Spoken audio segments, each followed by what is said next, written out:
She caught her husband and the neighbor making out on the rooftop. She didn't scream. She simply locked the rooftop door, shut off the main power, and left for a week-long trip. Hi, my beautiful, loyal, and great family. Welcome back to your own family channel, Mr. Peter's Stories.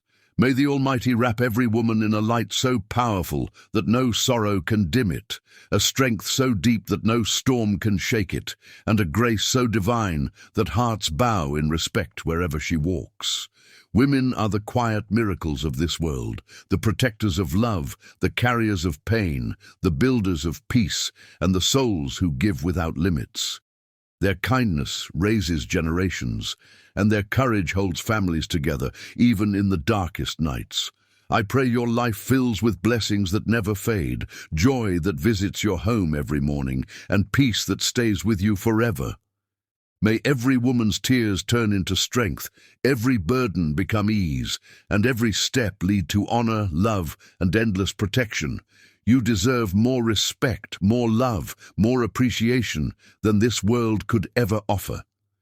If your heart is true, like the video, if your love is real, write, "I am with Mr. Peter." Sydney Young stood in the rooftop doorway at 11:47 p.m., watching her husband kiss another woman under the string lights she had hung herself last summer. Justin Gaffney had his hands tangled in Brielle's hair, their neighbor from 14C, the woman who borrowed sugar and smiled too sweetly every morning in the elevator.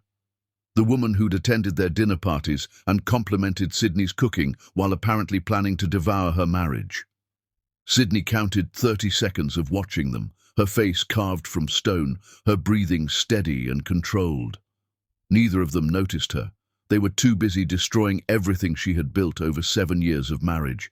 She didn't scream, didn't cry, didn't feel anything except a cold, surgical clarity spreading through her chest like frost across glass. Her heart rate never elevated. Her hands didn't tremble. She simply observed, cataloguing every detail with the precision of someone documenting evidence for a trial that would come later. The way Justin's thumb traced Brielle's jawline, the same gesture he'd used with Sydney on their honeymoon, the way Brielle's laugh sounded breathless and performative, the way neither of them had the decency to choose somewhere private for their betrayal. They'd done this on her rooftop, under her lights, in her home. Sydney turned around, walked back into the stairwell, and pulled the rooftop door closed behind her. The lock engaged with a metallic snap that echoed down 3 flights of concrete stairs. She tested the handle once, twice, confirming they were trapped. Then she smiled for the first time that night, a cold expression that would have terrified anyone who saw it. She descended to the electrical room on the 2nd floor, her heels clicking against each step with metronomic precision. The sound echoed in the empty stairwell like a countdown. The master key Justin never knew she possessed, obtained 6 months ago when she'd started suspecting something was wrong, slid into the lock like a blade finding its target. Inside, the breaker panel hummed with power, dozens of switches controlling every light, every outlet, every comfort in this luxury building where they'd spent $3,800 a month to live above their means. Sydney flipped them, one by one. Methodically, the satisfying click of each breaker shutting down felt like justice condensed into sound. Living room, bedrooms, hallways, emergency lighting, elevators. She shut down everything except the fire safety systems, which were on a separate grid. The entire building plunged into darkness. Brielle's scream pierced through concrete and steel, muffled but unmistakable, high-pitched and panicked. Sydney's expression never changed. She locked the electrical room, pocketed the key, and walked back to their penthouse on the 15th floor, navigating the pitch-black hallway from memory, her hand trailing along the wall, her steps confident despite the absolute darkness. Inside their home, she pulled her phone from her pocket and turned on the flashlight. The beam illuminated their bedroom, the California king bed they'd christened on their honeymoon in Santorini, the framed photos of happier times that now felt like evidence of her own stupidity. Wedding photos, vacation photos, anniversary celebrations where she'd believed his lies about working late. Sydney opened the closet and removed exactly one suitcase, the same carry-on they'd bought together at the luggage store 3 years ago. She packed with robotic efficiency, 7 days of clothing folded with military precision, toiletries, her laptop, charging cables, passport, birth certificate, social security card. No photos, no sentimental items, nothing that would slow her down or make her reconsider what she was about to do. She walked to Justin's study and opened the wall safe he thought was hidden behind the abstract painting she'd never liked. The combination was her birthday. How fitting that he'd used her own numbers to secure the money she was about to take. Inside sat their emergency fund, $47,000 in cash, bundled in neat stacks of hundreds, the money she'd insisted they saved despite Justin's protests that they should invest it. Sydney removed every bill, counted it twice to confirm the amount, zipped the money into her carry-on, and left the safe door hanging open like a mouth mid-scream. Her phone glowed as she booked a one-way flight to Miami, departing in 4 hours from Newark. First class. The ticket cost $1,847. She deserved it. She deserved so much more than she was taking, but this would be the beginning. Sydney returned to their bedroom one final time. She removed her wedding ring, the 2-carat diamond Justin had spent 3 months' salary on, back when he actually worked for his money instead of embezzling from their company. She placed it in the exact center of his pillow, adjusting it with her fingertips until it sat perfectly straight. A small act of consideration in the midst of devastation. Then she walked out, locked the penthouse door behind her with the same calm precision she'd used for everything else tonight, and took the emergency stairwell down to the parking garage. Her footsteps echoed in the darkness. Other residents were starting to emerge from their apartments with flashlights and confused voices, wondering about the power outage. Sydney passed them like a ghost, invisible in her purpose. Her Mercedes started on the first try. She programmed the airport into her GPS and drove away from everything she had known, her hands steady on the wheel, her eyes dry and clear. The dashboard clock read 12:23 a.m. She'd destroyed her marriage and escaped in 36 minutes. Above her, Justin and Brielle remained trapped on the rooftop in complete darkness. She imagined them stumbling around, calling for help that wouldn't come, slowly realizing that the door was locked and their phones had no signal up there behind all that concrete and steel. The building's backup generator wouldn't kick in for another 2 hours. She'd checked the building specs months ago. Maintenance wouldn't arrive until their 6 a.m. shift change. They had 6 hours in the dark to think about what they'd done, 6 hours to panic and regret and understand that someone had witnessed their betrayal and reacted with calculated precision. Sydney was already through airport security when Justin's first call came through at 1:23 a.m. Her phone buzzed against her thigh, his name illuminating her screen with its familiar glow. She glanced at it, then returned the phone to her purse without answering. It buzzed again at 1:24 a.m. and again at 1:26 a.m. She counted 23 calls during her wait at gate B17, watching the number tick up with the same detachment she'd felt watching him betray her. She never reached for it, never felt tempted. Each ignored call was another small victory. At 3:47 a.m., Sydney boarded her flight. The cabin lights dimmed as she settled into her first-class seat, the leather soft against her back. She accepted a glass of champagne from the flight attendant, a woman named Jennifer with kind eyes who said, "You look like you need this." Sydney smiled politely. "Long day." "Here's to better tomorrows," Jennifer said. Sydney raised her glass and finally allowed herself to feel something. Not sadness, not anger. Just a cold, burning satisfaction that tasted like victory on her tongue, sharp and intoxicating. The plane lifted off at 4:15 a.m. Somewhere below, Justin was probably being rescued by maintenance, discovering an empty penthouse and a missing wife, and beginning to understand that his world had just collapsed. Sydney looked out at the darkness below, the city lights fading into nothing as they climbed above the clouds, and took another sip of champagne. Her phone vibrated again as they reached cruising altitude. A text from an unknown number appeared on her screen. "Sydney, this is Devon Richards, Justin's business partner. We need to talk urgently. There are some financial discrepancies I need to discuss with you. Please call me as soon as possible. This can't wait. Sydney read it twice, then 3 times. Financial discrepancies. The phrase hung in her mind like a promise. She smiled for the second time since standing in that rooftop doorway, an expression that would have terrified anyone who saw it. She typed back, "I'll be in Miami by morning. Send me everything you have, every document, every email, every receipt. I want to see it all." Then she turned off her phone, reclined her seat, and closed her eyes. The real work was about to begin, and she needed to be ready. Justin had no idea what was coming for him, neither did Brielle. They'd trapped themselves on that rooftop tonight, thinking they'd gotten away with something, but Sydney was about to trap them in something far worse. She was about to trap them in the consequences of their choices, and she would make absolutely certain they never escaped. Chapter 2. The Audit. 7 days after Sydney locked Justin on that rooftop, she sat across from Devon Richards in a beachfront cafe in Miami, watching him sweat through his dress shirt despite the air conditioning. "I've been Justin's partner for 3 years, Devon said, sliding a manila folder across the table. "I thought I knew him. I was wrong about everything." Sydney opened the folder. Inside were bank statements, credit card receipts, wire transfers, and photographs. Brielle wearing a diamond necklace worth $38,000. Brielle beside a new Audi Q7 with a bow on the hood. Brielle holding keys to a luxury Tribeca apartment with $8,500 monthly rent.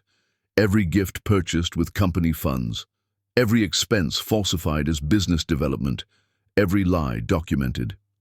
$230,000, Devon said quietly. "That's what I've found so far. He was good at hiding it. If he hadn't gotten sloppy recently, I might never have caught it." Sydney studied each document with surgical precision, her face revealing nothing. Her grandmother's $500,000 inheritance had funded Justin's startup. She'd been the silent investor, content to let him take glory while she believed in their future. What a fool she'd been. "He gave her access to business credit cards," Devon continued, "told me she was consulting on marketing. I never questioned it because revenue looked good on paper, but he was cooking the books, inflating income to hide the bleeding." "Where is the company financially?" Sydney asked, her voice flat and professional. "Leveraged to hell. Justin took out loans against future contracts, used the money for personal expenses, and bet everything on landing a government contract next quarter. If we don't get it, we're bankrupt within 6 months." Sydney watched pelicans dive for fish beyond the cafe windows. The morning sun painted everything gold, beautiful and merciless. "I want a complete forensic audit," she said. "Every transaction for 3 years, every expense, every email, every client meeting. I want to know where every dollar went." "That's going to take weeks and cost upwards of $50,000. I don't care what it costs. My grandmother's money built that company. My money kept it alive. And apparently my money paid for Justin's affair while I worked 60-hour weeks." She met his eyes. "Get me the audit. I want documentation that would hold up in court." Devon nodded. "Legally, you can freeze all company accounts pending investigation. If there's been embezzlement, you can protect remaining assets. Do it. Today. I want every account frozen before Justin can move another penny." "He's going to lose his mind." "Good." Sydney closed the folder. "I want him to feel exactly what I felt watching him destroy us." Devon left to make calls. Sydney sat alone, watching the ocean and calculating her next moves with cold precision. The waves crashed rhythmically, consistent and relentless, wearing down everything in their path. Her phone rang that afternoon. Justin's name flashed on the screen. She answered, putting him on speaker as she unpacked in her hotel room. "Sydney, thank God. Where are you? What happened? I've been trying to reach you for a week. The police thought something happened to you. I filed a missing persons report." "I saw you," she said calmly, "on the rooftop, with Brielle, at 11:47 p.m. last Tuesday. I stood in the doorway for 30 seconds watching you kiss her under the lights I hung." Silence. Long and damning. "Sydney, I can explain. It was a mistake. She kissed me and I was confused. You embezzled $230,000 to buy gifts for your mistress, Sydney interrupted, her voice never rising. Devon's running a forensic audit. All accounts are frozen as of 3 hours ago. We're filing for legal separation of business assets tomorrow. I'm taking my investment back, Justin. Every penny. Wait, you can't just... I can. I'm the majority investor. My inheritance started that company. My money kept it running, and you stole from me to impress another woman. Sydney's voice remained eerily calm. You're done, Justin. Completely done. Please, let me explain. It was a mistake. I was insecure and she made me feel... I don't care about your excuses.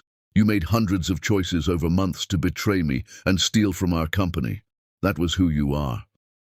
Where are you? Let me come talk to you in person. Please, I love you. If you come here, I'll have hotel security remove you, she said. If you contact me again after this call, I'll file a restraining order. If you try to access company accounts, I'll have you arrested for embezzlement. Do you understand? Sydney, please. She hung up, blocked his number, then called Devon back. How fast can you move the company's intellectual property into a new corporate structure separate from Justin's control? With the right lawyers, maybe 3 weeks. Why? Because I'm not rebuilding Justin's company. I'm building my own, and he's not invited. Start the paperwork immediately. 40 minutes later, her phone rang from an unknown Los Angeles number. Ms. Young, this is Rebecca Chen from TechWave Solutions. We're a competitor of your husband's firm, and we've been following your career. We'd like to offer you our Chief Executive Officer position. Sydney's heart rate accelerated. Tell me more.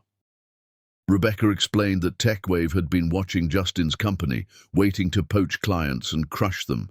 They'd identified Sydney as the real talent, the strategic mind making smart decisions while Justin took credit. With Sydney's knowledge and reputation, TechWave could dominate the industry. We're offering $400,000 base salary plus equity, Rebecca continued, full operational control. And, Ms. Young, we're based in Atlanta, which means you'd be directly competing with Justin for every Southeast contract. Sydney smiled. When can I start? 3 days later, Sydney signed the contract at TechWave's Atlanta headquarters.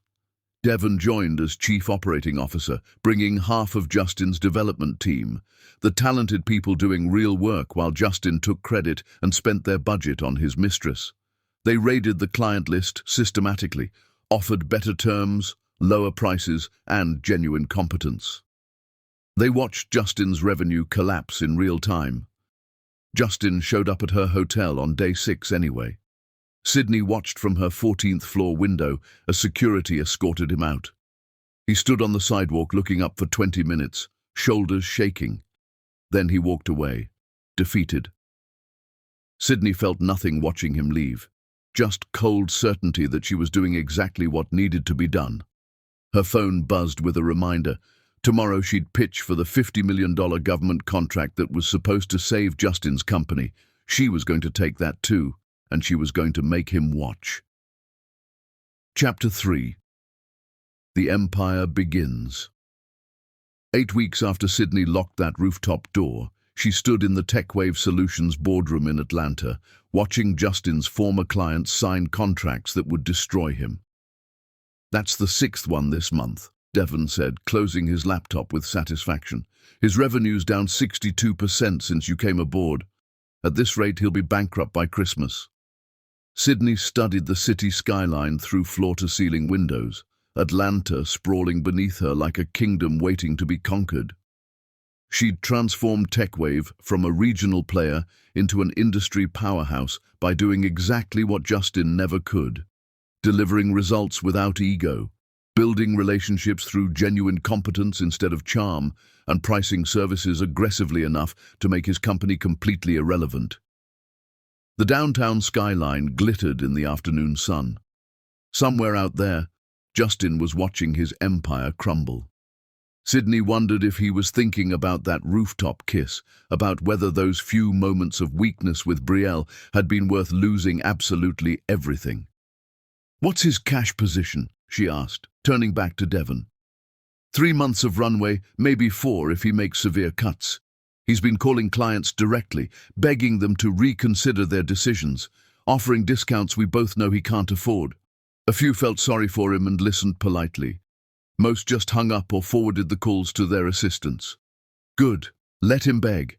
Let him understand what desperation feels like. Her assistant knocked on the glass door, a young woman named Tasha, who'd proven herself invaluable in the 2 months since Sydney's arrival. Ms. Young, another delivery just arrived. The flowers came every Monday like clockwork. 24 white roses, Justin's apology written on cards that said the same thing in slightly different words. I'm sorry. I love you. Please talk to me. I'll do anything to fix this. Please give me a chance. I was wrong. I miss you. I'm begging you.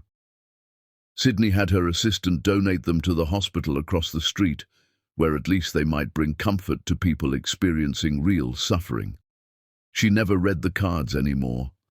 The first few weeks, she'd opened them with morbid curiosity. Now they went straight to recycling, unread and unwanted. There's also this, her assistant added, handing her a stack of letters bound with a rubber band. They came to the front desk addressed to you personally. Sydney recognized Justin's handwriting immediately, the careful print he'd used since college, slightly slanted to the right. She'd received 43 letters in 8 weeks, each one progressively more desperate and self-aware. She used to read them, cataloguing his evolution from denial to acceptance to what seemed like genuine remorse. Now she just filed them away in a drawer she never opened, letting them pile up like evidence she might need someday, but hoped she wouldn't. He's been showing up at the building too, Devon said carefully, watching her face for a reaction. Security's escorted him out twice this week. He just sits in the lobby pretending to wait for someone until they ask him to leave. Should we get a restraining order? Not yet. Let him humiliate himself publicly. Other executives are watching. It's good for business when people see that crossing me has permanent consequences. Sydney's phone buzzed with an email notification. She read it twice, then smiled with genuine pleasure. The government contract. We've been invited to pitch next week. Devon's eyes widened. The $50 million infrastructure project. Justin's company was the frontrunner. They promised it to him 6 months ago based on preliminary proposals. He built his entire financial strategy around winning it, took out loans against the expected revenue, told everyone who'd listen that it was a guaranteed victory. Sydney forwarded the email to her strategy team with instructions to begin preparation immediately. Schedule our pitch presentation for next Thursday. I want our proposal to be absolutely flawless. Not good, not great, perfect. Her phone rang. Blocked number. Sydney answered it anyway, curious who else might be desperate enough to hide their identity. You destroyed my life. Brielle's voice was shrill with panic and barely controlled hysteria. Justin dumped me the day you froze the accounts, just threw me away like garbage. He blamed me for everything, said I ruined his marriage, destroyed his company, cost him his future. Do you know what it's like being cut off from that lifestyle? Do you know what you did to me? Sydney leaned back in her leather chair, studying her manicured nails with detached interest. She'd had them done yesterday at an expensive salon, deep burgundy polish that looked like dried blood in certain light. You knew he was married when you kissed him on that rooftop. You knew exactly what you were doing when you accepted those gifts and let him pay for your apartment. What did you think would happen when his wife found out? I thought he loved me. He said he was leaving you. He promised we'd be together once he figured out the financial details. He said you didn't understand him, that you were cold and focused on work, that he needed someone who made him feel alive. He lied. Men like Justin always lie when they're trying to justify betraying someone who trusted them. They lie to their wives about working late. They lie to their mistresses about leaving. They lie to themselves about what kind of people they are. Sydney's voice was clinical, detached, like she was discussing a case study instead of her destroyed marriage. You just didn't matter enough for him to keep lying once the money stopped flowing. You were convenient, not essential. The second there were consequences, he chose survival over whatever fantasy he'd sold you. You can't just, don't call me again, you're not my problem. You never were. You were just a symptom of my husband's weakness and dishonesty. I don't blame you for destroying my marriage. I blame him for being stupid enough to risk everything for nothing." She hung up before Brielle could respond, blocked the number with efficient taps, then returned to reviewing the government contract requirements, putting the interruption completely out of her mind. That afternoon, Sydney met with TechWave's marketing team to review their brand positioning strategy for the upcoming quarter. They wanted to position the company as innovative and trustworthy, emphasizing their strong track record and impressive client satisfaction scores. Sydney had different ideas that made the room go quiet. "I want us to be known as the company that wins," she said, standing at the head of the conference table like a general addressing troops. "Not the company that's nice or friendly or collaborative, the company that delivers results and dominates markets. We're not here to make friends with our competitors. We're here to be so much better that competing with us becomes pointless." The team exchanged uncertain glances. "That's pretty aggressive messaging for our industry," the marketing director ventured. "Most firms emphasize partnership and most firms are mediocre. We're not." Sydney pulled up competitor analysis on the screen. "Our competitors should be afraid of us. Our clients should feel confident they made the only logical choice. Our industry should understand that TechWave sets the standard and everyone else scrambles to keep up. I don't want cautious. I want dominant." She worked until midnight that night, perfecting their pitch presentation for the government contract. TechWave had strong technical capabilities, but so did Justin's company, at least on paper.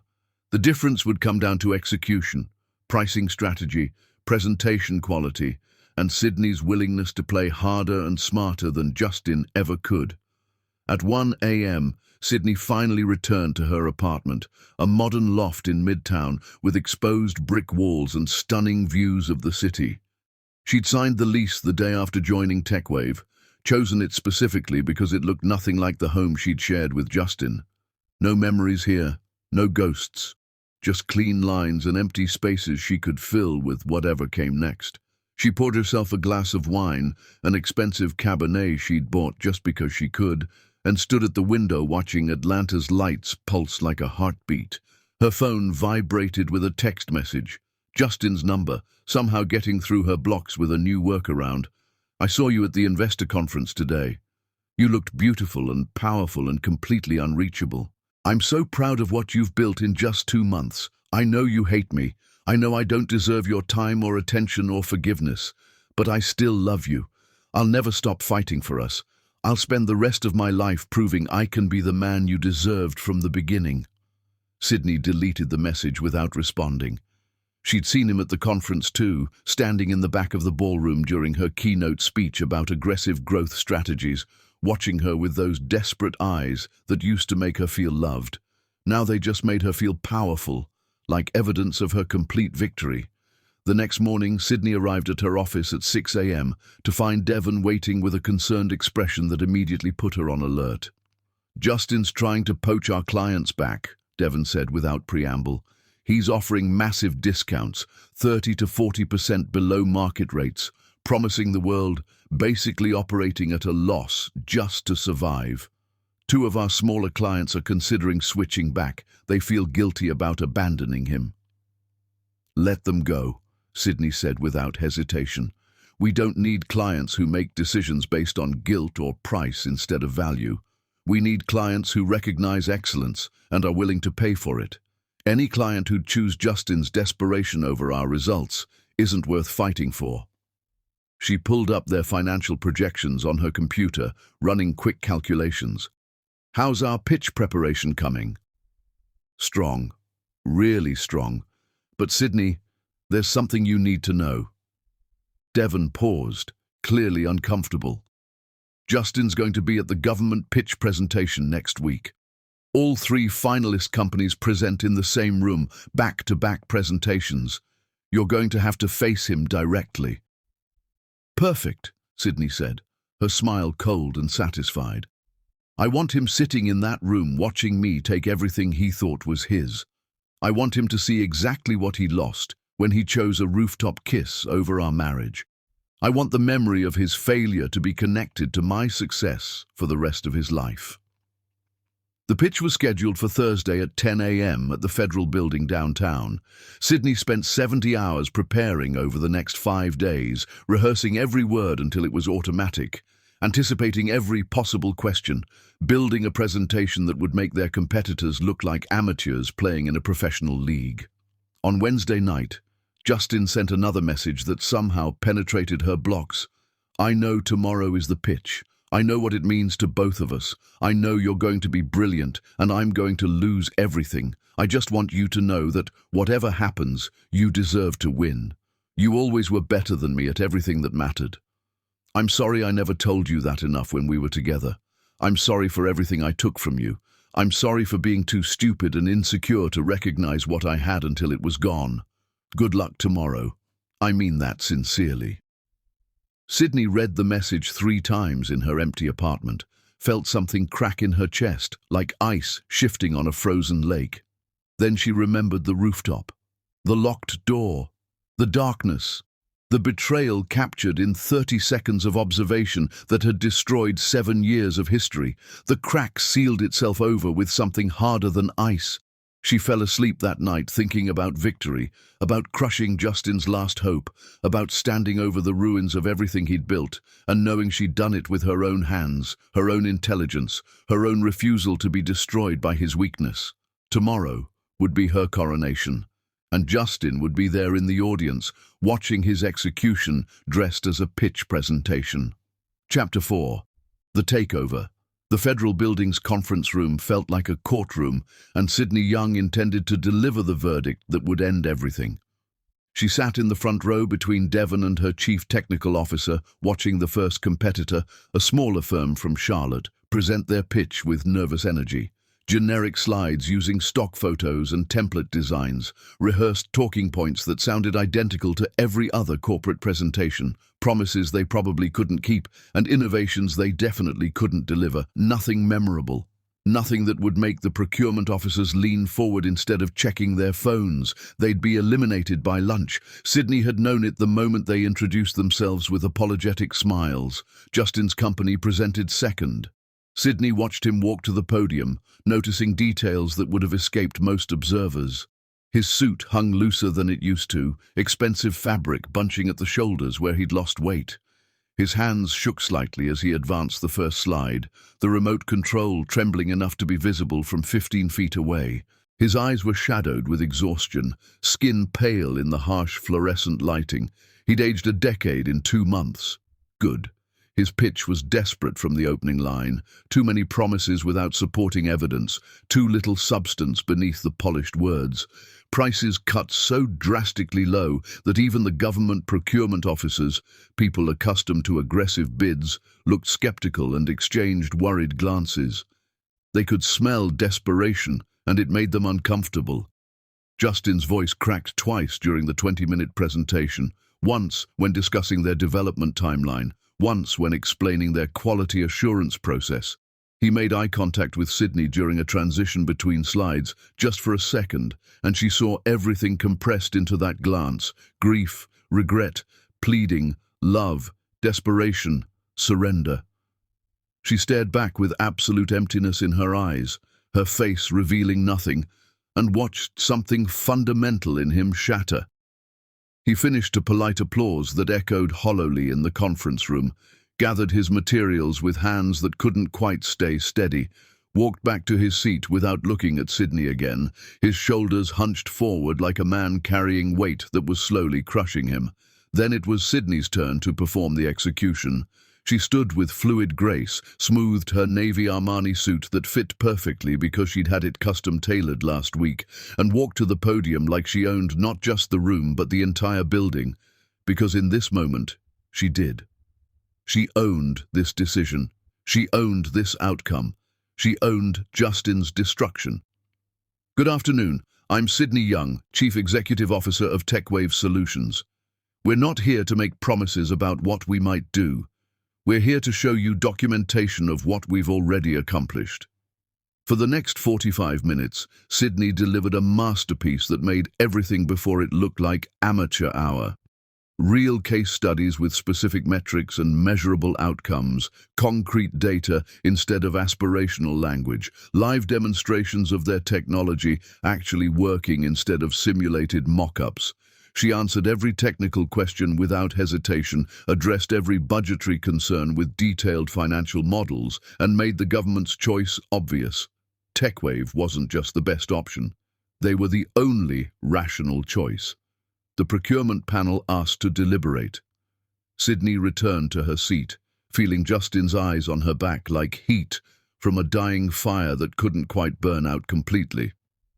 During the 15-minute break, he approached her in the hallway outside the conference room, where people milled around the coffee station and bathrooms.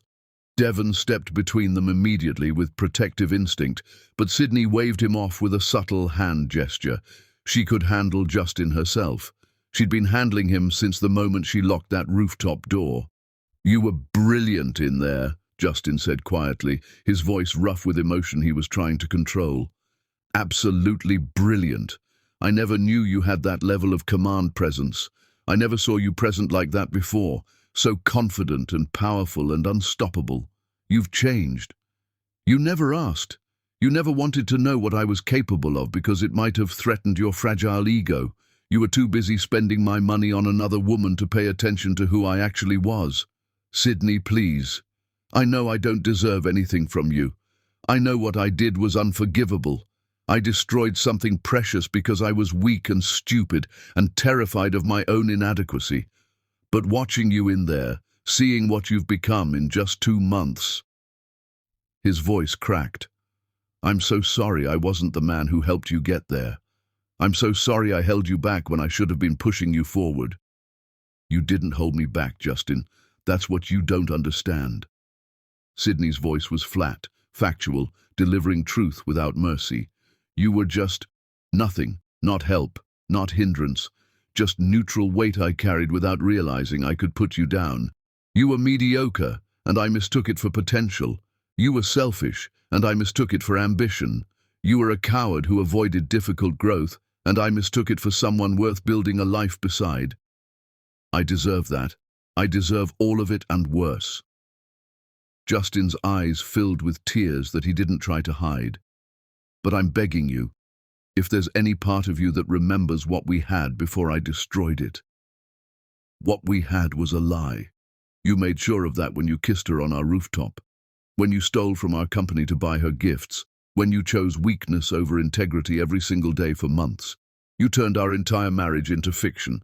"Sydney, wait, please!" Justin grabbed her arm gently, then immediately released it when she flinched away. "The company's going under.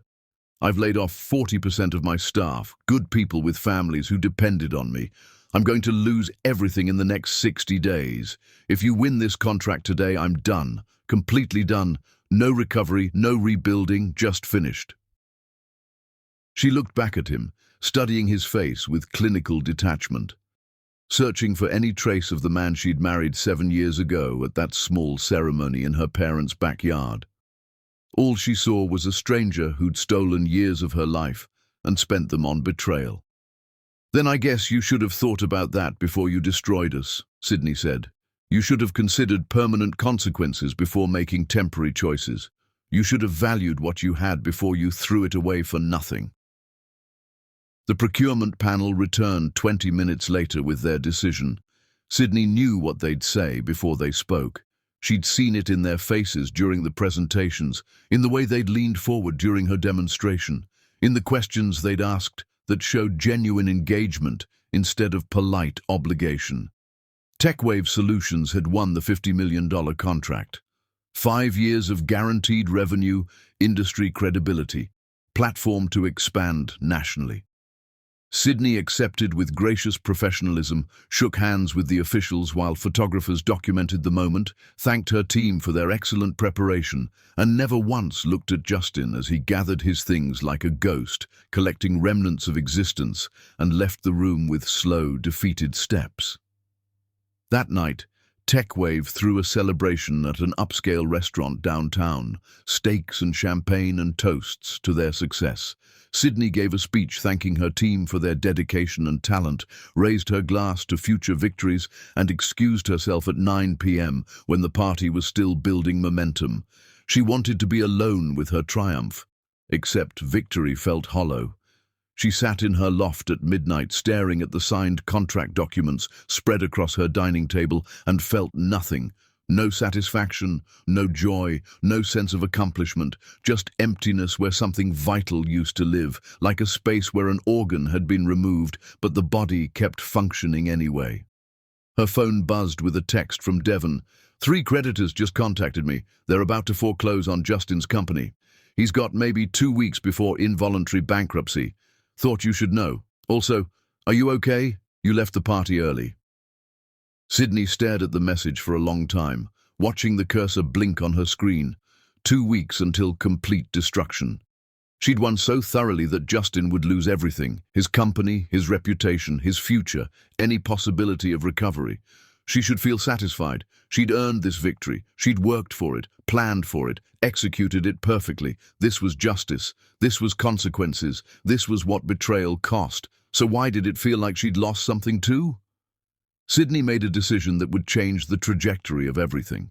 She called her investment broker, a man named Richard who'd handled her grandmother's estate and never asked unnecessary questions.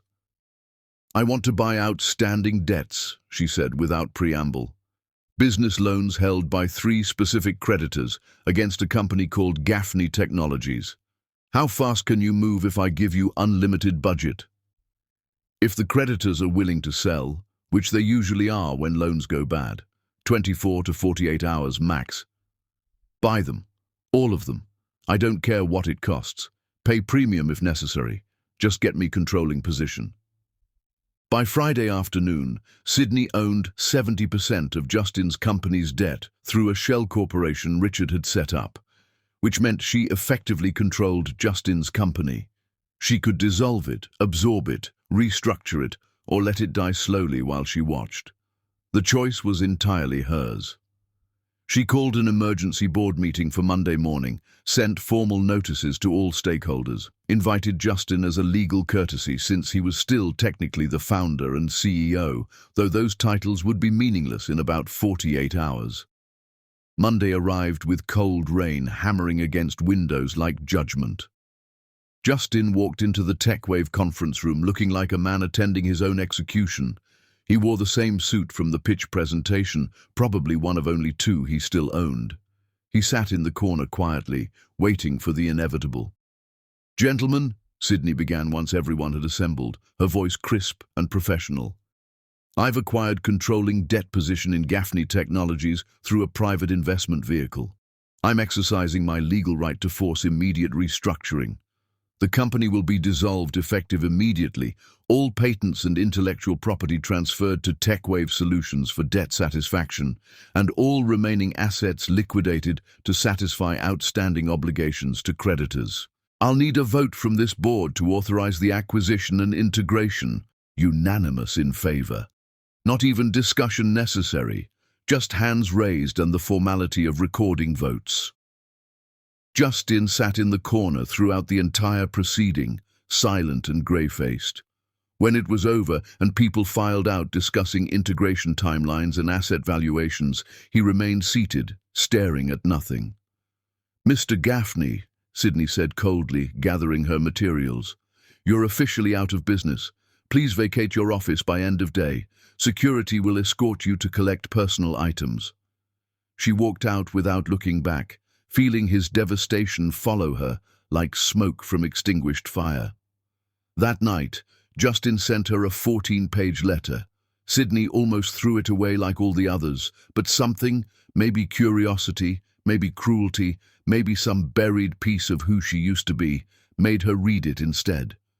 He'd written about everything with devastating honesty: the affair, his crushing insecurity, his jealousy of her competence, his fear that she'd outgrow him and discover she deserved better, his stupid, catastrophic mistake of seeking validation from someone who didn't know him, didn't challenge him, didn't make him want to be better.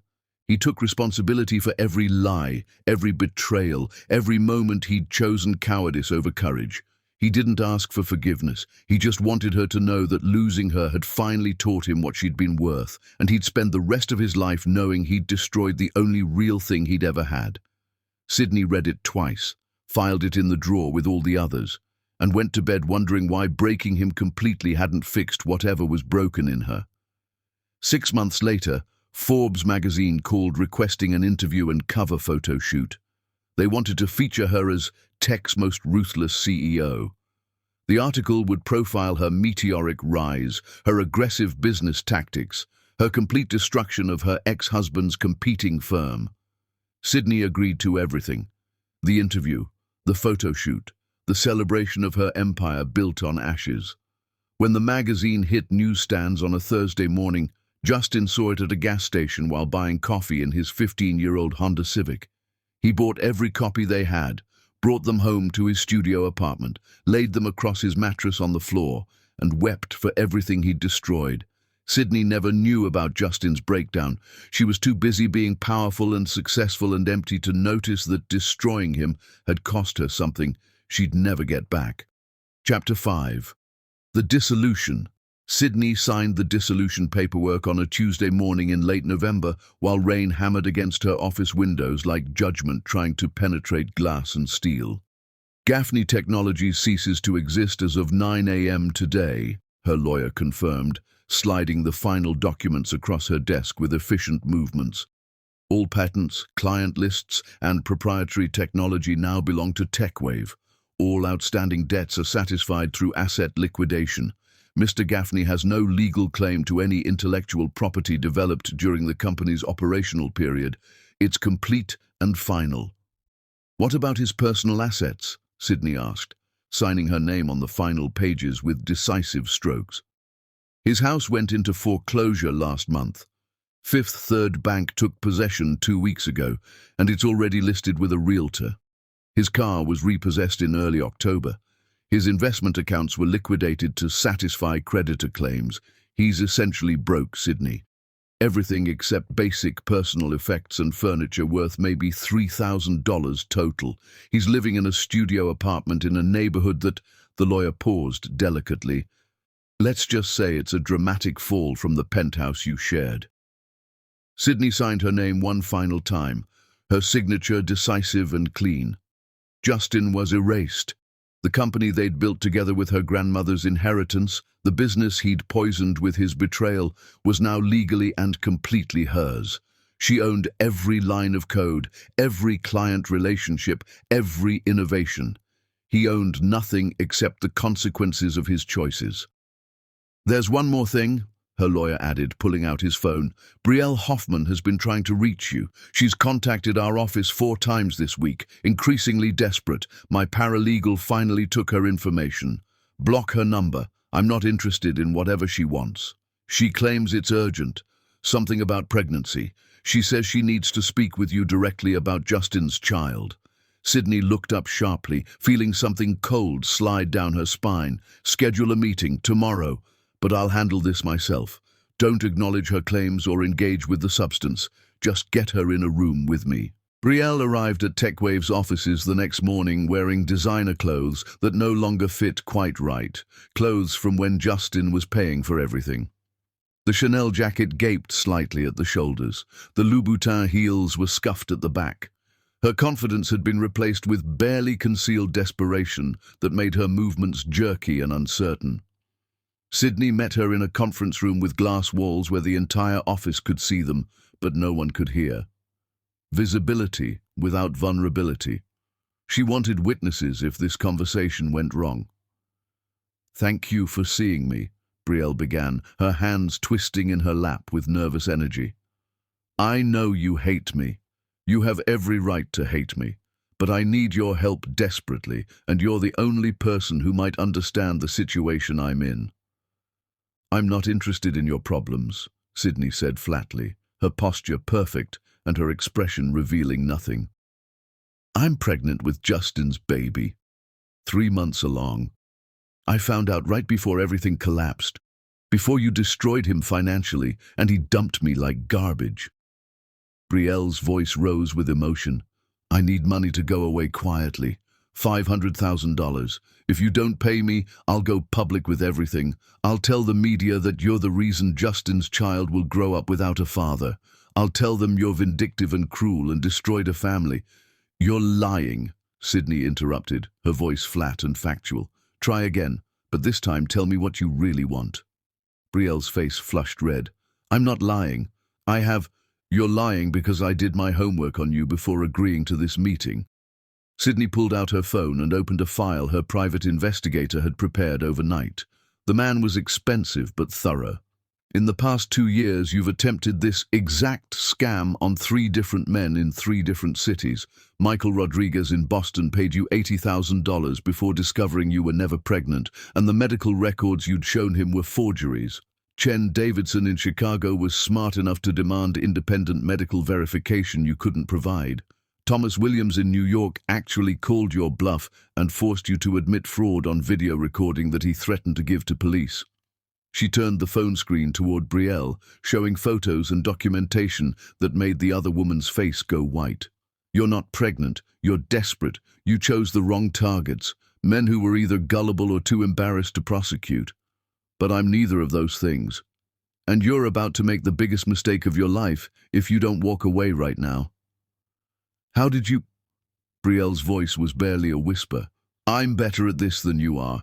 I'm better at this than anyone you've ever tried to manipulate. I don't just react. I investigate. I prepare. I document everything. And right now, I have enough evidence to have you arrested for extortion and fraud across multiple states. Sydney's voice was calm but absolutely certain. My lawyer is filing a cease and desist order this afternoon, along with a detailed police report documenting your pattern of fraud. If you contact me, Justin, or anyone associated with my company ever again, you'll be arrested immediately. If you stay in Atlanta, you'll be prosecuted. I suggest you leave the state by the end of the week. You can't do this to me. You can't just... I already did. Security will escort you out now. Don't come back. 2 security guards appeared at the conference room door like they'd been waiting for a signal. Brielle left cursing and crying and making threats, her voice dissolving into pleading as the elevator doors closed on her desperate face. Sydney watched her go without any emotion except mild satisfaction that another loose end had been tied. She returned to her office and felt absolutely nothing. Not vindication, not triumph, just the same cold emptiness that had been expanding in her chest for months, like a slow leak draining something essential. That afternoon, a courier delivered another letter from Justin, the 14th he'd sent since the dissolution. Sydney almost threw it away without opening it. That had become her routine, but something about the handwriting looked different, shakier, less careful. She opened it. Sydney, it began. I know you don't read these anymore.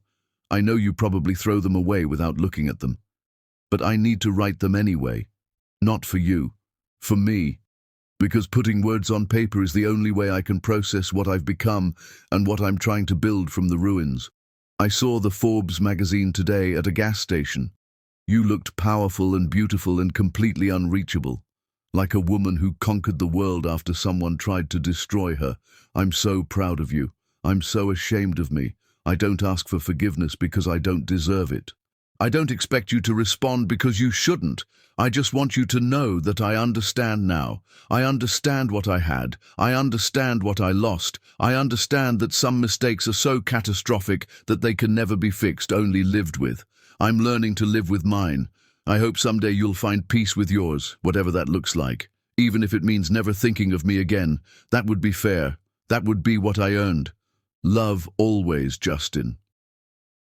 Sydney read it 3 times, feeling something crack in her chest each time.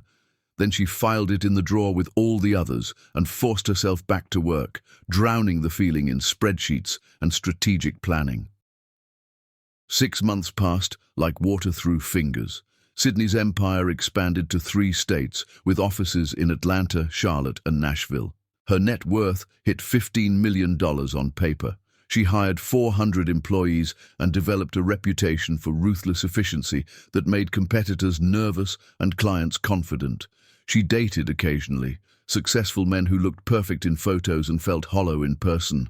She worked 70-hour weeks and slept in her office more often than her apartment, waking up on her leather couch with her laptop still open. Then Forbes called again. This time, they wanted her for their annual 40 Under 40 issue, featuring business leaders who were reshaping industries. They sent a photographer to her office for a full-day shoot, had her pose in power suits against Atlanta's skyline, and wrote glowing copy about her meteoric rise from silent investor to industry titan in less than 18 months.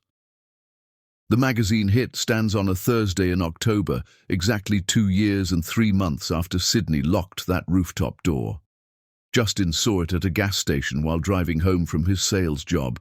He'd stopped to buy coffee because he couldn't afford the expensive machine he used to own, couldn't justify spending $8 on a latte when he was eating rice and beans for dinner. The magazine sat in the rack beside the register with Sydney's face staring back at him from the glossy cover, beautiful and cold and victorious. He bought it with shaking hands, paid with crumpled bills from his wallet, sat in his 15-year-old Honda Civic in the gas station parking lot reading the article 3 times. Learned that she'd built a $50 million company from the ashes of his failure, learned that she was being courted by venture capitalists and Fortune 500 boards for positions that would make her even more successful, learned that she'd become everything he'd prevented her from being when she was married to him. Justin drove back to his studio apartment in a building with broken elevator and flickering lights in hallways that smelled like old cooking and disappointment. He climbed 4 flights of stairs because the elevator hadn't worked in 3 weeks, opened the door to his 480-square-foot space containing a mattress on the floor, a folding chair from Goodwill, and a desk made from milk crates and plywood. He laid the magazine on his mattress, stared at Sydney's face for 20 minutes, memorizing every detail of her success. Then he collapsed onto the floor and wept like something essential had finally broken inside him beyond any possibility of repair. Above him, his neighbor's baby cried through walls so thin he could hear every sound. Outside, sirens wailed past windows that didn't fully close, letting in cold air and city noise. His phone sat on the milk crate desk, silent because no one called anymore. His calendar showed nothing but work shifts and therapy appointments. Justin had lost everything worth having: his business, his money, his reputation, his marriage, his future, his dignity. He'd traded it all for a moment of weakness on a rooftop, and now he was living in the ruins of his own making with no path forward except learning to be someone different in the wreckage.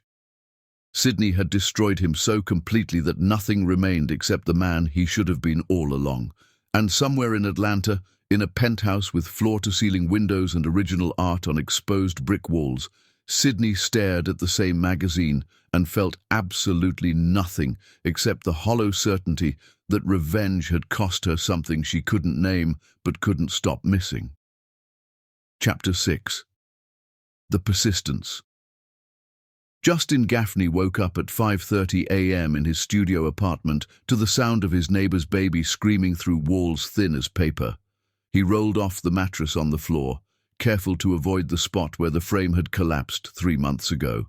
His apartment was 480 square feet of everything he'd lost: 1 folding chair from Goodwill, a desk made from milk crates and plywood, a microwave on a mini fridge that hummed constantly, 2 pots for rice and beans, $3 store plates, utensils from a fast food restaurant. The bathroom mirror showed a stranger. He'd lost 38 pounds since the dissolution. His designer clothes sold months ago for $400. Now he wore Target clearance and thrift store finds. His last professional haircut was 8 months ago. Now he cut his own hair with scissors and YouTube tutorials. Justin's phone alarm buzzed. Therapy time. He'd been going 3 times a week for 18 months, walking 40 minutes each way because bus fare would cost $200 monthly he couldn't spare. Dr. Martinez had been patient, helping him understand the patterns that led to his catastrophic choices. "You've made significant progress," Dr. Martinez said today, "but I'm concerned you're still punishing yourself excessively. When will you allow yourself to move forward?" "When I've earned it," Justin said steadily. "I destroyed a good woman's life because I was weak and selfish. I don't get to move forward until I've proven I'm different." And how will you know when you've proven that? When being honest is automatic instead of effortful, when I've rebuilt my character from foundation up instead of just painting over rot. After therapy, Justin walked to his job at a struggling startup selling cloud infrastructure. He made $42,000 annually, barely covering rent, food, therapy, and necessities. He used to spend more than that on watches. Now he owned one Timex from Target for $18. His co-workers knew nothing about his past. He was just Justin from sales, quiet, competent, reliable. He ate lunch at his desk, saved every extra dollar, never talked about his personal life. But every Saturday, Justin did something he'd been doing for 6 months.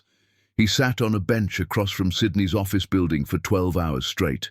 He didn't approach, didn't call, didn't try to talk to her.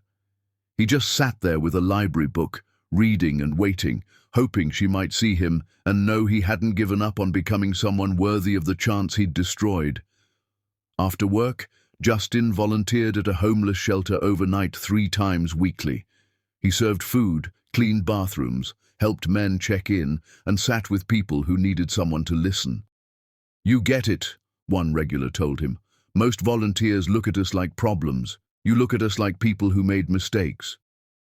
"We all make mistakes," Justin said quietly. "Some of us just had further to fall." At midnight, he returned to his apartment and pulled out the shoebox under his mattress.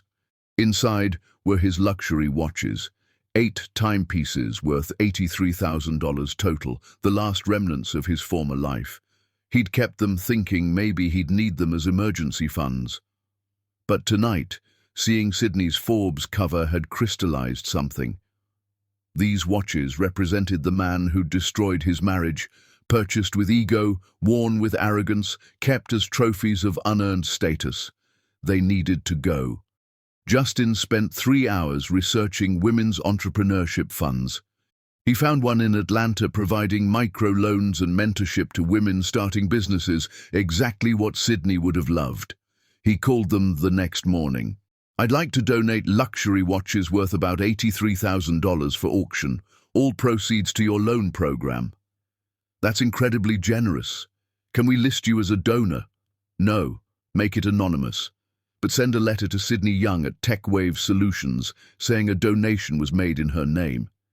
He boxed up every watch: Rolex, Omega, Patek Philippe, Tag Heuer.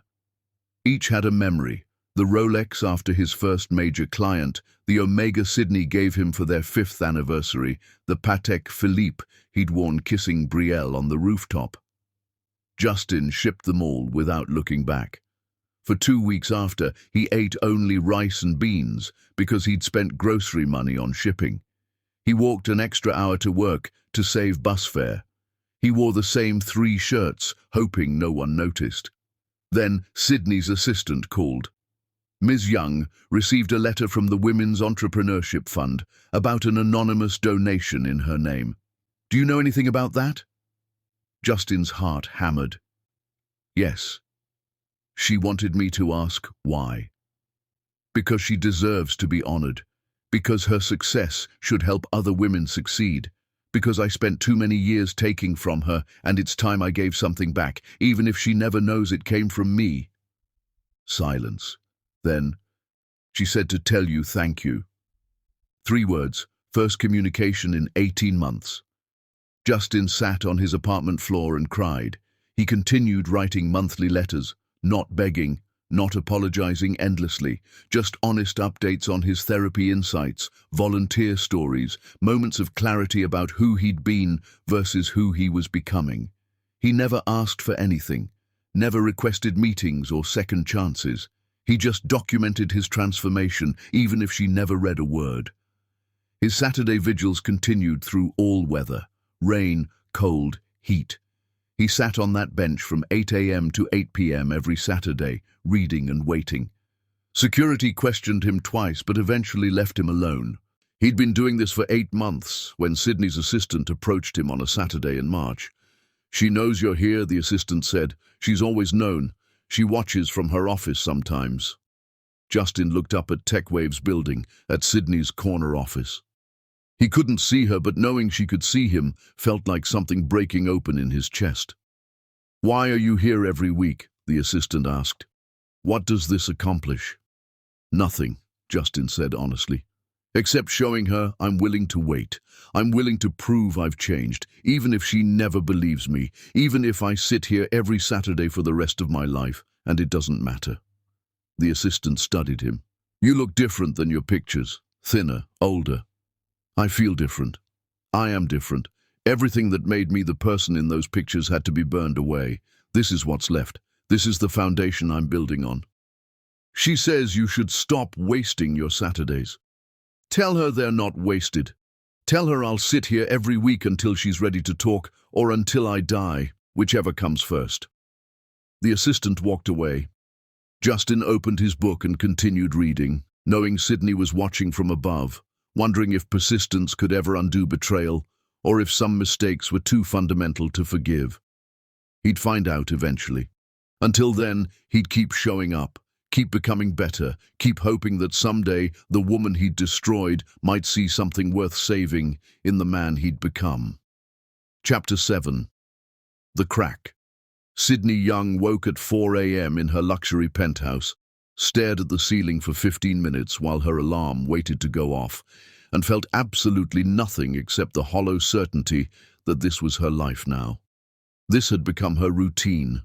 Wake before dawn to anxiety she couldn't name. Lie in expensive sheets in a bed too large for one person, feeling empty. Force herself to shower and dress and construct the mask of powerful CEO she wore for the world. Arrive at her office by 6 a.m. and work until exhaustion made her forget she felt nothing. TechWave Solutions now operated in 3 states, with 400 employees depending on her decisions.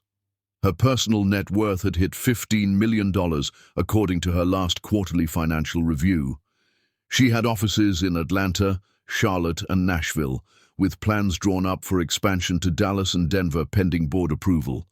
Her calendar was booked solid 8 weeks out with board meetings, investor pitches, keynote speeches, and award ceremonies celebrating her ruthless efficiency and meteoric rise. She'd won, completely, devastatingly, permanently. She'd destroyed Justin's company, built an empire from his ashes, and proven beyond any doubt that she never needed him at all.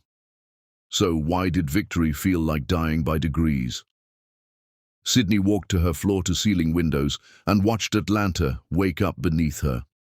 Lights flickering on in apartments where people presumably slept beside people they loved, couples jogging together in Piedmont Park with matching strides and easy companionship, a man walking his dog while drinking coffee from a travel mug, laughing at something on his phone, looking genuinely happy about starting his day. She owned this view, this penthouse that cost $8,000 a month. This life spread out before her like proof of success, and it all felt like borrowed furniture in someone else's house, like she was playing a role in a story about a powerful woman instead of actually being one. Her phone buzzed with calendar reminders stacking up.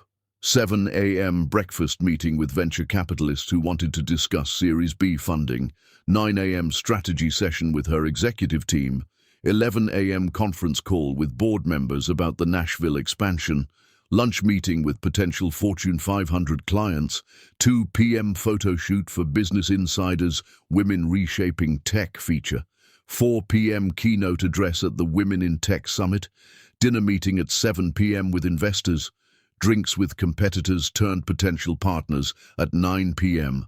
Another 16-hour day, another performance of being the woman everyone expected. Another night returning to this empty penthouse, wondering what exactly she'd won that felt worth having.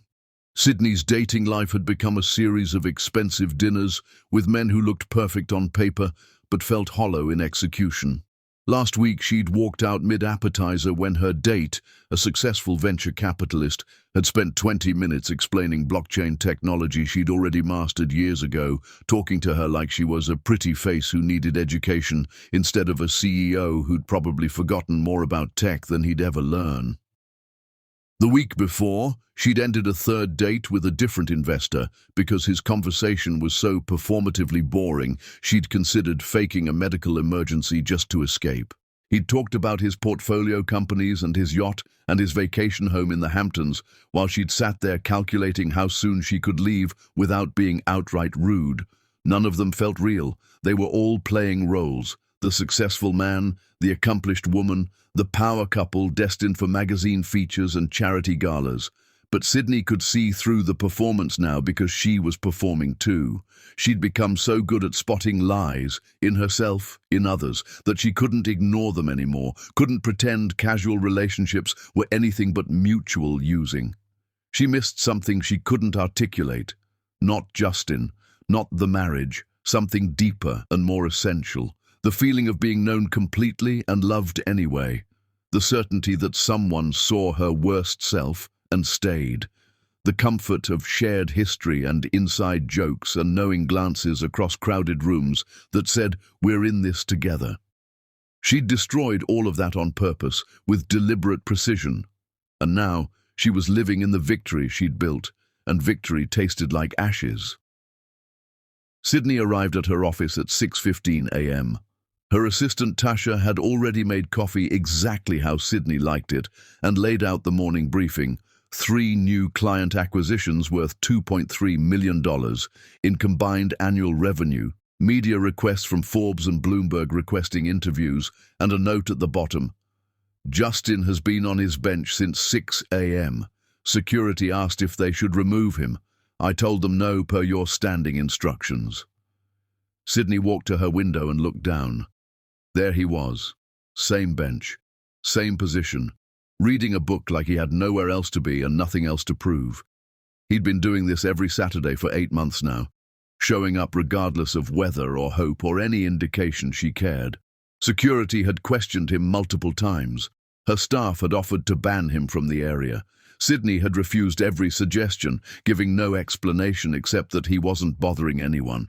Some part of her wanted him there, needed the visible evidence of his transformation, or maybe just needed to know that someone was still fighting for her, even if she'd never let him win.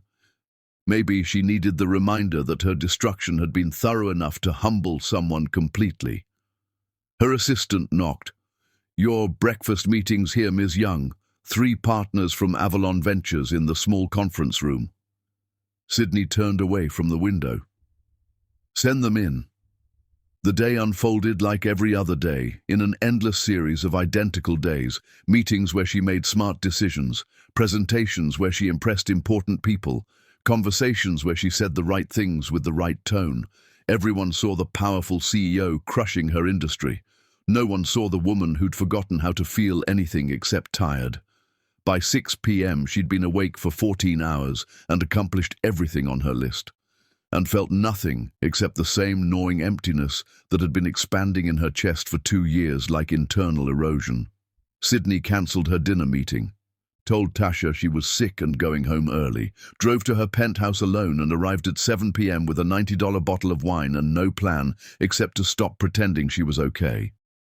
She sat on her couch in the dark, the city lights coming through her windows painting everything in shades of loneliness. She pulled out the drawer where she kept Justin's letters. There were 43 now, written monthly for 18 months. She'd never read most of them. Reading them felt dangerous, like acknowledging he still existed might crack something essential in her carefully constructed armor. But tonight Sydney couldn't maintain the performance. Tonight she needed to understand what she'd actually destroyed when she'd locked that rooftop door. She read them all, chronologically, starting with the desperate early letters full of begging and empty apologies, progressing to the middle ones where he started taking real accountability, arriving at the recent ones full of therapy insights and genuine transformation. The final letter, dated 2 weeks ago, talked about volunteering at the homeless shelter and recognizing himself in men who'd lost everything. "I don't ask for forgiveness," he'd written in his careful handwriting. "I ask to keep documenting this journey for you because I need you to know that destroying my life was the greatest gift you ever gave me. It forced me to see who I'd become. It gave me the chance to build someone better from absolute zero. Even if you never speak to me again, I want you to know that losing you taught me what you were worth." And I was so catastrophically blind, Sydney. So willfully blind to what I had because facing your competence meant confronting my inadequacy. Sydney read that line 3 times. Then she poured more wine and cried for the first time in 2 years, sitting alone on her expensive couch in her empty penthouse.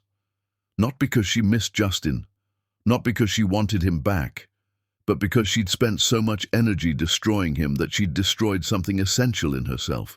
She'd become powerful and cold and efficient at achieving goals. She'd won every battle, but somewhere along the way, she'd lost the ability to feel anything except empty, like revenge had hollowed her out from inside.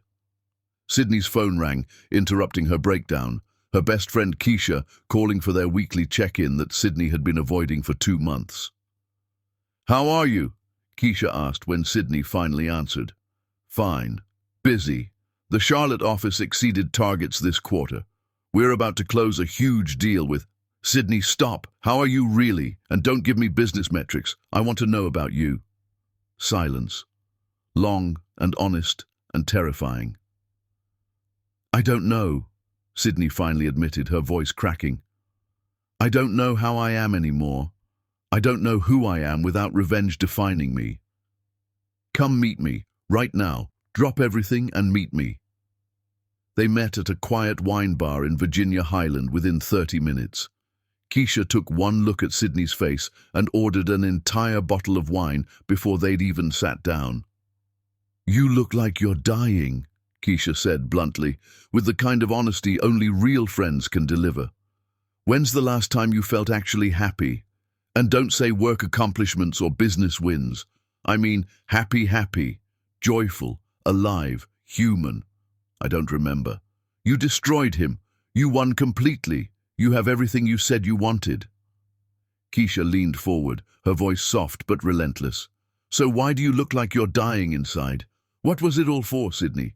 What did you actually win?" Sydney's carefully constructed facade cracked like ice under pressure. "I don't know. I thought revenge would fix something broken. I thought winning would make me feel powerful and validated. But Keisha, I built an empire to prove I didn't need him, and all I proved is that I'm really good at being alone. I'm excellent at being empty. I've perfected the art of winning while losing everything that actually matters." "You're not just alone. You're isolated. You've turned yourself into a fortress, and fortresses don't feel joy. They just stand there protecting nothing while everything real stays outside the walls." "What am I supposed to do? Forgive him? Pretend what he did didn't matter? Act like betrayal can be undone if someone feels sorry enough?" "I'm not saying forgive him. I'm not even saying talk to him." Keisha reached across the table and took Sydney's hand. "I'm saying maybe let yourself feel something other than victorious and empty, because this version of you, she's successful and powerful and completely dead inside. This isn't living. This is just winning very, very slowly." Sydney drove home at midnight, Keisha's words echoing in her mind like uncomfortable truth. She stopped at a red light 3 blocks from Justin's bench, and on impulse, or maybe desperation, turned toward it instead of toward her penthouse. He was still there, after midnight on a Saturday, sitting on that bench with a book and a thermos of coffee like he had all the time in the world and nowhere more important to be. Sydney parked across the street and watched him for the first time in months. Really watched him instead of just glancing from her office window. He looked different, thinner, older, worn down by consequences, but there was something in his posture, a quiet peace she didn't understand, that looked like he'd made peace with loss instead of fighting it. He was reading a book about emotional intelligence, making notes in the margins with a pen, completely absorbed. He never looked up, never checked his phone, just read and existed and waited for something he had no guarantee would ever come. Something in Sydney's chest cracked. Not forgiveness, not reconciliation, not even sympathy, but acknowledgement that maybe destroying him hadn't fixed what was broken in her. Maybe revenge had just created 2 broken people instead of 1.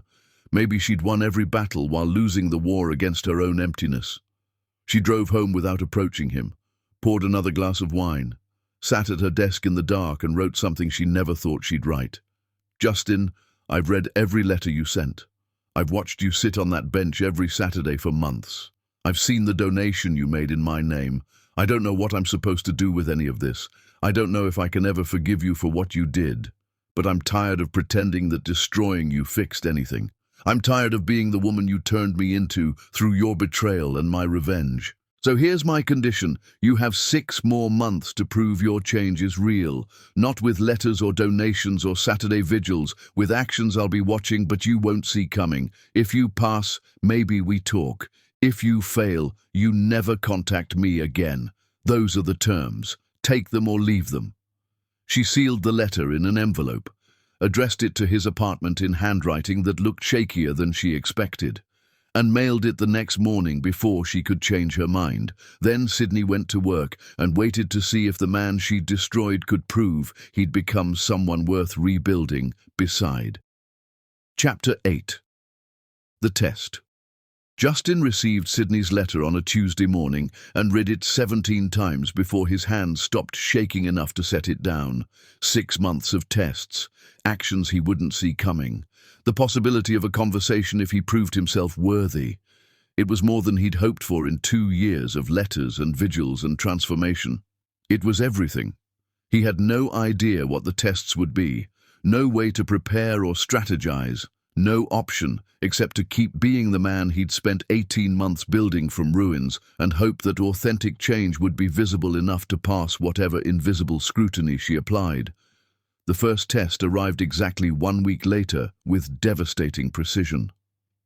A lawyer showed up at Justin's studio apartment on a Tuesday evening, knocking on his door with firm, professional raps. Justin opened it to find a man in an expensive suit holding a leather briefcase that probably cost more than Justin's monthly rent. "Mr. Gaffney, I'm William Bradford from Bradford and Associates. I represent an anonymous client interested in resolving your past business dealings with Ms. Sydney Young in a manner beneficial to all parties." The lawyer handed Justin an envelope containing legal documents and a cashier's check that made Justin's breath stop in his throat. $250,000 made out to him, real and official and life-changing. "This settlement offers you complete financial compensation for any claims you might have regarding the dissolution of Gaffney Technologies," the lawyer explained in smooth, practiced tones. "In exchange, you agree to never contact Ms. Young again under any circumstances, to sign away all rights to any shared intellectual property developed during your marriage or business partnership, and to relocate outside of Georgia within 60 days. The offer is generous, Mr. Gaffney. Life-changing, really." Justin stared at the check. $250,000. Enough to restart his entire life. Buy a decent car. Get an apartment in a building where things worked. Stop eating rice and beans for every meal. Stop walking miles to save bus fare. Stop wearing thrift store clothes and cutting his own hair in broken mirrors. Enough to escape the consequences of his choices and begin fresh somewhere else, where no one knew his failures or his shame. "Who's offering this?" Justin asked, though he already knew the answer. "My client must remain anonymous per the terms of engagement, but I can tell you the offer expires in 48 hours. After that window closes, it's permanently off the table." The lawyer set the envelope on Justin's milk crate desk. "Think about it carefully, Mr. Gaffney. This is your chance to move forward." The lawyer left. Justin sat on his mattress on the floor, holding the check, feeling the weight of temptation and redemption balanced in his trembling hands. He thought about therapy, about Dr. Martinez asking him what kind of man he wanted to become, about homeless shelter guys who'd told him that real change meant doing the right thing even when no one was watching, especially when doing the wrong thing would be so much easier. About Sydney somewhere in her corner office, watching to see if he'd take the easy way out or choose integrity when it cost him everything. Justin pulled out paper and wrote a response letter. Not to the lawyer, to Sydney directly.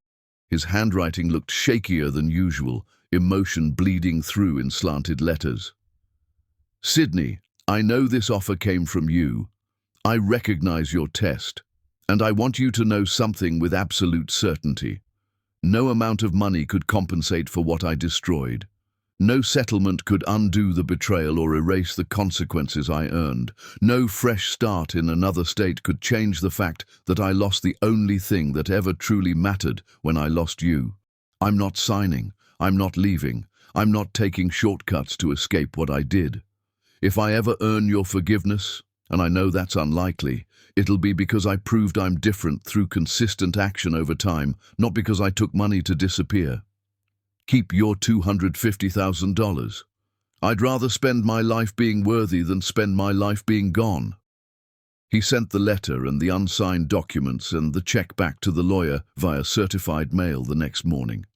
Then he went to work at his sales job, volunteered at the shelter that night, serving food with steady hands, sat on his Saturday bench reading, refusing to let desperation or hope change his routine, and waited for the next test. It came 2 weeks later through Devon, his former business partner, who'd joined Sydney at TechWave. Devon called Justin on a Thursday afternoon, his voice friendly and casual. "Hey man, it's been a while. How are you holding up?" Justin hadn't spoken to Devon since the dissolution. Hearing his voice felt like touching an old wound that hadn't quite healed. "I'm surviving. What's going on?" "I've got an opportunity I wanted to run by you privately. I'm leaving TechWave next month to join Horizon Technologies as Chief Operating Officer. You heard of them? Big competitor, aggressive expansion strategy." "Exactly. And here's the thing. They want to crush Sydney's company, not compete. Crush. They're offering me a massive package to come aboard, but there's a condition." Devon paused. "They want insider information on TechWave's operations, client lists, pricing strategies, development roadmaps. Everything that would let them systematically destroy Sydney's business model and steal her clients." Justin's stomach turned cold. "You're asking me to help you sabotage her?" "I'm offering you a job, Justin. Executive Vice President of Sales, $175,000 base salary plus equity that could be worth millions if we execute properly. You'd finally be able to rebuild, get back on your feet, prove you're not finished. All you'd need to do is provide some strategic information you still have from your time consulting on the TechWave integration after she absorbed your company." "I don't have that information anymore. Everything was turned over when—" "Come on, we both know you kept copies. And even if you didn't, you know enough about how Sydney operates to give us a roadmap." Devon's voice turned persuasive. "Think about it rationally. She destroyed you, took everything you built, left you living in poverty, working some dead-end sales job. This is your chance for payback, your chance to show her you're not someone she can just crush and forget about." Justin closed his eyes, recognizing the test immediately. Sydney was watching this, waiting to see if he'd choose revenge or integrity when given the perfect opportunity. "Devon, are you even really leaving TechWave, or is this another test?" Silence. Then Devon laughed, the sound confirming everything. "You figured it out. Tell Sydney I'm not interested in payback or revenge or any shortcuts to rebuilding my life. Tell her I turned down $175,000 and insider access because the only person I want to prove anything to is myself. Tell her I'm not the man who destroyed our marriage anymore." "She said you'd say that." "Then why test me?" "Because she needed to know if you'd take easy revenge when offered. Because she needed to see if you'd compromise your integrity for money when you're desperate. You passed, Justin." Devon paused. "Between you and me, keep doing what you're doing. She's watching closer than you think." Justin reported the unethical offer to industry authorities the next day anyway, documenting everything Devon had proposed, even though it was a test. Then he went back to his regular life. Work, therapy, volunteering, Saturday vigils, monthly letters to Sydney updating her on his progress without asking for anything in return. 3 weeks later, the final test arrived without warning or ceremony. Justin was leaving the grocery store with his carefully budgeted supplies, rice, beans, vegetables on sale, nothing extravagant, when he noticed an elderly woman struggling with a flat tire in the parking lot. She looked frustrated and frightened, fumbling with a jack she clearly didn't know how to use while other shoppers walked past without stopping. "Excuse me, Mom," Justin said gently, approaching carefully so as not to startle her. "Can I help you with that?" "Oh, thank God. I've been trying to figure this contraption out for 20 minutes. My grandson usually helps me with these things, but he's out of town visiting his father." Justin set down his groceries and got to work. The flat was more complicated than expected. The Jack was old and temperamental, requiring patience and problem-solving. The spare tire was partially deflated, which meant it wouldn't be safe to drive on without repair. What should have taken 20 minutes turned into a 3-hour ordeal as Justin walked to a nearby gas station, used his last $20 to buy a tire patch kit and air pump, fixed the spare tire properly, installed it with careful attention, and made sure everything was secure before letting her drive away. The woman tried to pay him repeatedly. Justin refused every time with gentle firmness. She insisted on at least buying him dinner or giving him something for his time. He declined that too, explaining that helping was its own reward and he didn't need compensation for doing what was right. "You spent 3 hours helping a stranger," she said, her eyes filling with grateful tears. "In this heat, using your own money. Let me do something for you. You already did something for me, Mom. You let me help. You gave me the chance to be useful to someone who needed it. That's enough. That's more than enough." He walked back to his car, picked up his now warm groceries, and drove home feeling lighter than he had in months, helping someone without expecting anything in return, being useful without needing recognition or reward, acting with integrity when no one important was watching. That felt like evidence of genuine transformation instead of performance. What Justin didn't know was that Sydney had been sitting in her car 3 rows away the entire time, watching everything. She'd followed him from his apartment that morning as part of her surveillance testing. She'd seen him carefully count his money at the grocery store, choosing the cheapest options with the focus of someone for whom every dollar mattered. She'd watched him notice the elderly woman and approach without hesitation. She'd observed him spend 3 hours in brutal heat solving a problem that wasn't his responsibility, using his last cash to buy supplies, refusing payment despite obviously needing money desperately. Sydney had watched him walk away without once checking to see if anyone noticed his good deed. No performance, no looking around for validation, just quiet service and then moving on. She sat in her car after he drove away, crying for reasons she couldn't fully articulate, not because she forgave him, not because she wanted him back, but because she'd spent 6 months testing him with increasingly difficult scenarios, and he'd passed every single one by simply being consistent, by choosing integrity when offered easy money, by choosing ethics when offered revenge, by choosing kindness when no one he thought was important was watching. She'd built these tests to prove he hadn't changed, to justify her continued anger and validate her revenge, to document his inevitable failure so she could move on, knowing she'd been right about him. Instead, she'd proven something she didn't want to admit. Justin wasn't the man she'd married anymore. He'd become someone fundamentally different, someone she didn't know, someone she was terrified might actually be worthy of something she wasn't ready to give. Sydney drove home that evening and wrote another letter with shaking hands. "Justin, you passed. Every test, the settlement, the job offer, the kindness when no one you knew was watching. You passed all of it with consistency that I can't dismiss or explain away. I don't know what that means yet. I don't know if I can ever trust you again after what you did. But I'm ready to talk. Just talk. One conversation. No promises, no guarantees, no expectations beyond honesty. Meet me at Brood Awakening on Peachtree Street, Saturday at 6 a.m. Come alone. Don't expect forgiveness. Just expect truth." She sealed it, mailed it before she could reconsider.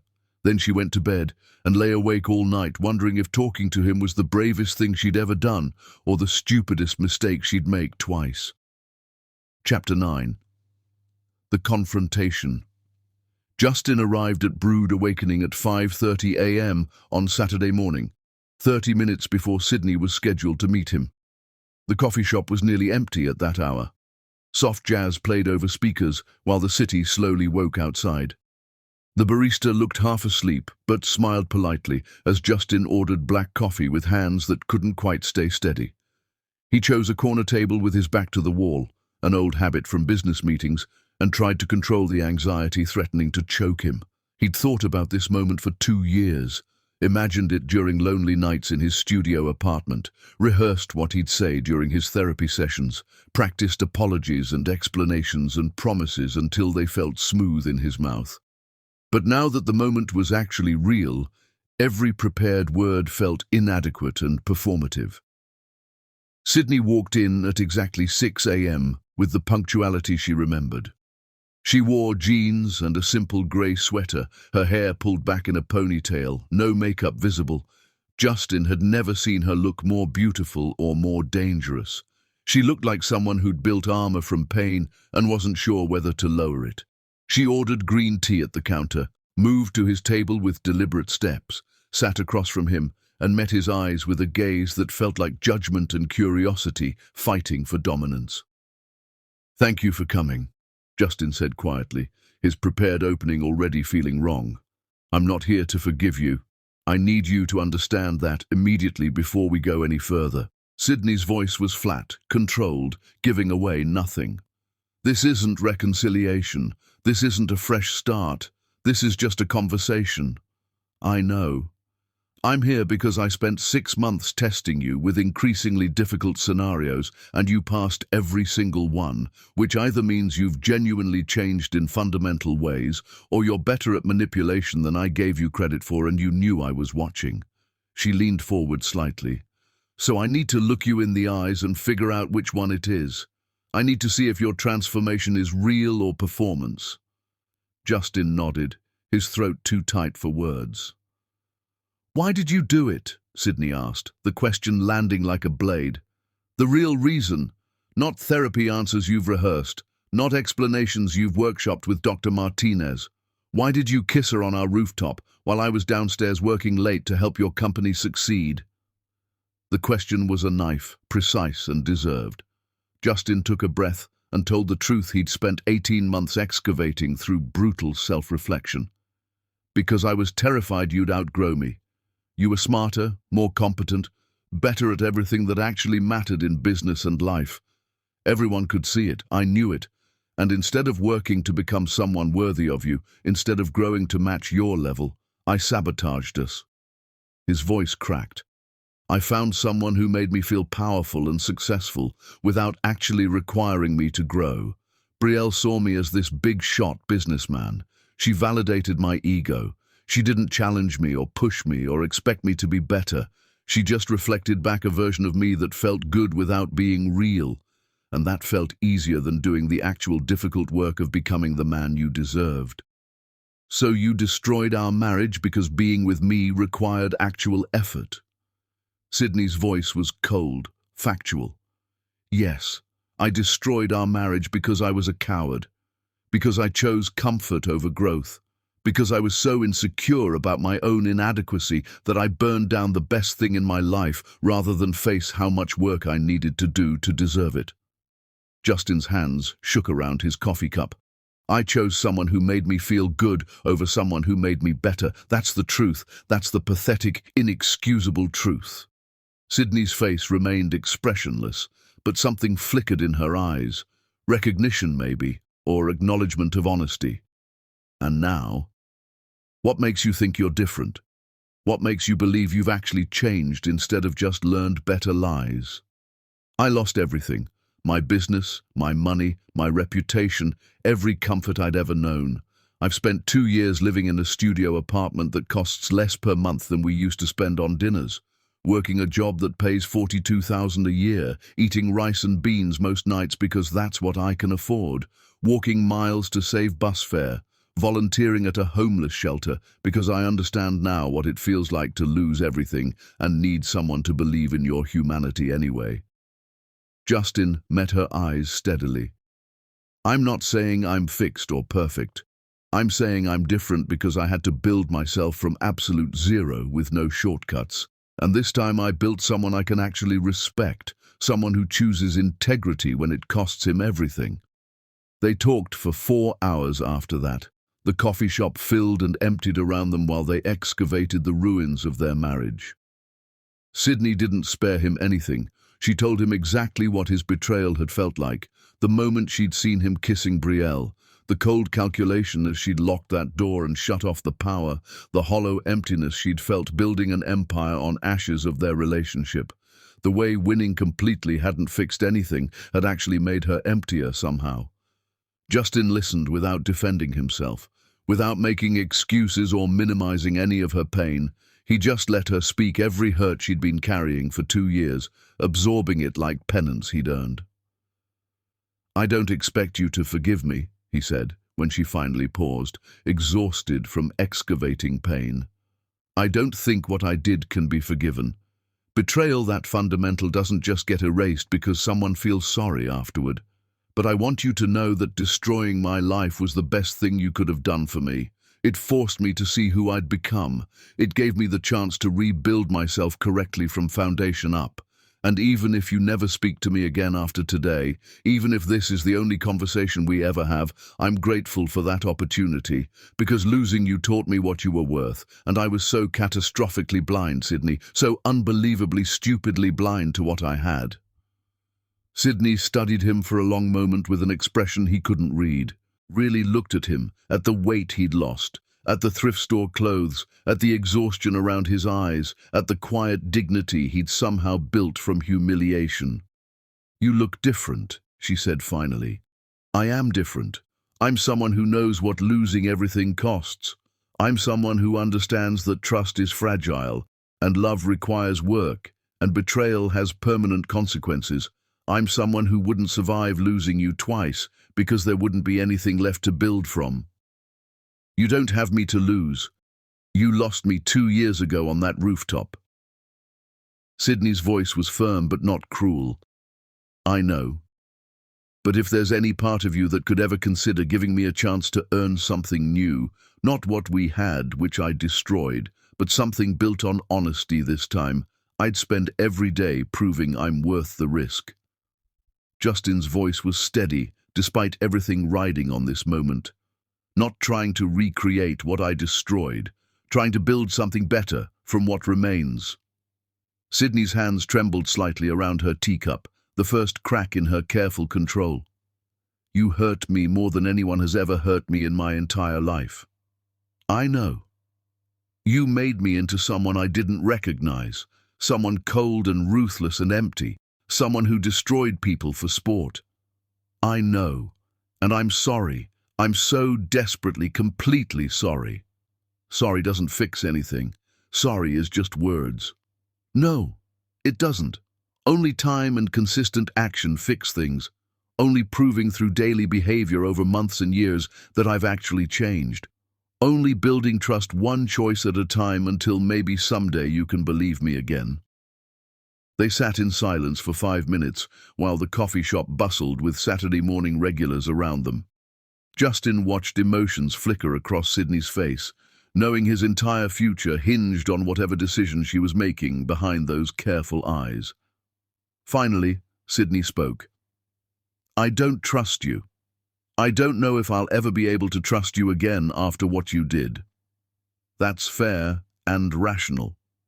And I don't love you anymore, not the way I did before you destroyed everything. I understand completely. But I'm tired of being the woman you made me into through betrayal and my revenge. I'm tired of emptiness and winning battles that don't actually matter. I'm tired of being powerful and alone and dead inside." Sydney's voice cracked slightly. "So here's what I'm willing to offer. Nothing concrete. Not yet. But if you want to keep proving you're different, keep showing up, keep being consistent, keep being the man you claim you've become, and maybe eventually we'll see what's possible. No promises, no guarantees, just possibility." Justin felt something crack open in his chest. Not hope exactly, but something more valuable. The chance to prove himself. The opportunity to earn something he'd destroyed. As they stood to leave, Sydney's hand accidentally brushed his while reaching for her purse. The contact was electric and brief and devastating, a reminder of what they'd had. Justin pulled back immediately, respecting her space and boundaries, which only made Sydney's breath catch in a way she didn't expect. "Same time next week?" Justin asked carefully, not wanting to push. "Don't push it. I'll let you know if I'm ready for another conversation. Don't assume this changes anything." Okay, I'll wait. Sydney walked toward the door, then turned back with an expression he couldn't read. Justin? Yes? You were right about one thing. Destroying you did force you to change. I just wish you'd changed because you wanted to be better for us, not because I had to demolish your entire life to make it happen. Me too. But I'll take transformation any way it comes, even if it came 2 years too late to save what we had. Sydney left without responding. Justin sat back down at the table, finished his cold coffee, and allowed himself to feel something he hadn't felt in 2 years, the faint possibility that redemption might exist, even for catastrophic mistakes. Above the coffee shop, the sun rose over Atlanta, painting everything gold.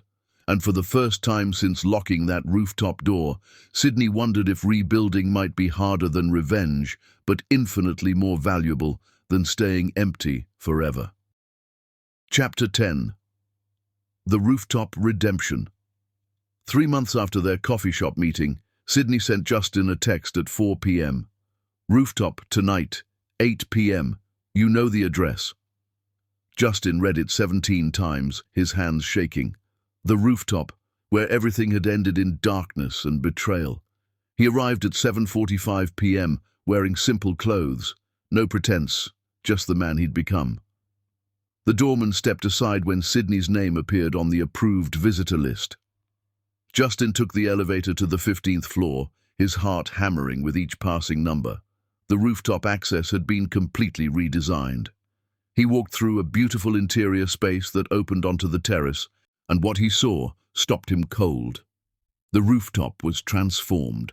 Sophisticated lighting made the space glow, comfortable furniture around a fire pit, plants creating intimate spaces. Every trace of what happened here erased, rebuilt into something entirely new. Sydney stood at the far edge, her back to him, looking at Atlanta's skyline. You came early, she said without turning. I didn't want to be late. Not here, not tonight. She turned slowly. I bought this penthouse 6 months after I destroyed your company, gutted it completely. I told myself it was about reclaiming the space, erasing the memory. But it didn't work. Why not? Because I was doing to this apartment what I'd done to you, trying to rebuild by destroying first. That's not healing. That's just construction. She walked to where the door used to be. I've spent 2 years building an empire to prove I didn't need you, and I don't. I'm capable and powerful completely on my own, but not needing you doesn't mean I don't want to see if we could build something different. Not what we had. Something new. Something honest. Justin's breath caught. What are you saying? I'm saying destroying you didn't fix me. Winning completely didn't make me happy. I spent 2 years watching you transform while I stayed frozen in anger. Her voice cracked. Maybe it's time I figured out who I am without revenge defining me. What do you need from me? Complete honesty. We start as strangers, as the people we've become. We rebuild trust brick by brick, and if you ever betray me again, if you lie even once, I walk away forever. No explanations, just gone. I understand. Do you?